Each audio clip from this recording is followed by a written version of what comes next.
I think there's... Yes. Okay. Sorry, Comrade Ubaba wanted to add on to the...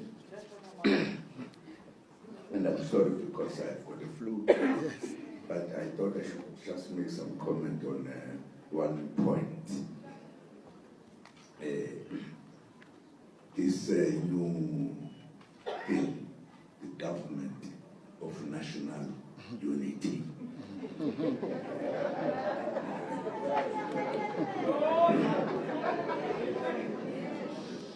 This actually is meaningless. I don't know what it means.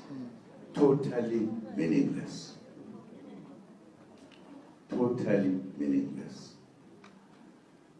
We exercised the government of national unity in South Africa when we had finished agreeing to negotiate and establish the government in South Africa that would be voted by everybody. It had never happened because we had never voted in the past since the time immemorial. Only whites were voting.